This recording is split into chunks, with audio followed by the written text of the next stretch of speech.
Rambo ang bitaw. Ito na nga to.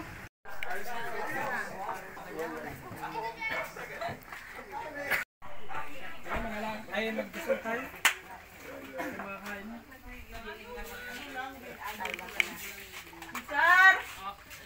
Kaya ka! Cesar! Bangaw talaga. Tayo pong lahat ay manalangin sa ngalan ng Ama, ng Anak, Espiritu Santo. Amen. Amang Diyos na mapagmahal, kami po ngayon ay nagtitipon. Bitbit ang aming pusong punong-puno ng galak at pasasalamat sa iyo. Salamat sa biyaya ng tagumpay na pinagkaloob mo sa aming kapatid na si Ate Sara at si Kuya Jun. Ganon din po sa kanilang anak na si Engineer Cesar Salamangka. Yes, Lord. Salamat din po, Ama, sapagkat batid namin sa una pa lang, ikaw na ang gumabay sa kanya sa pamamagitan ng kanyang mga magulang.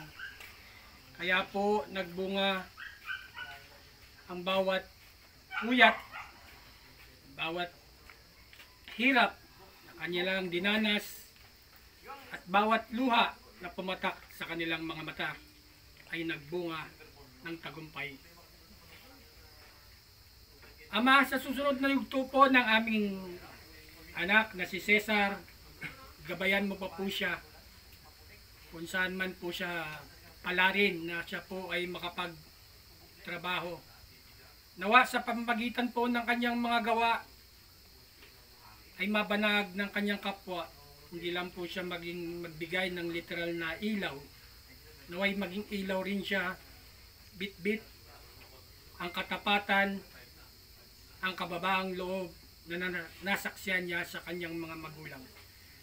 Basbasan mo rin po ang mga pagkain na nakahain na nagbuhat po sa iyong pagpapala na inihanda po ng kanyang mga kapatid bilang pagpapakita ng pagmamahal kay Cesar. Nawa, Ama, mga pagkain ito ay magbigay ng kaginhawaan sa aming pisikal na pamangangatawan. Naway lalong magpalalim ng aming ugnayan sa isa't isa. Nawa, Ama, basbasan mo rin ang mga taong narito na sumusuporta kay Cesar at sa pamilyang ito. Nawa, panatilihin mo ang pagmamahalan sa lugar na ito.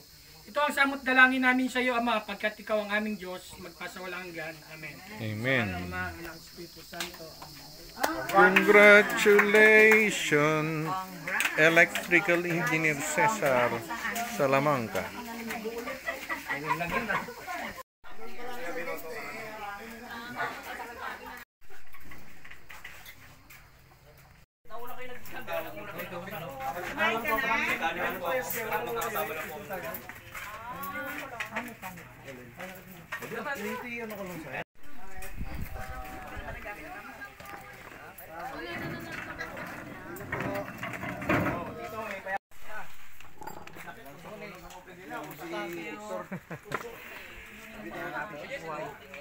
Nangyari sa imong maluning pananaan.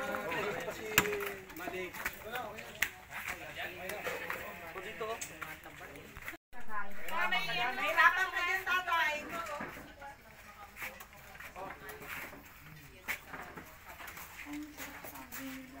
Natulog pa siguro kayong dalawa, no?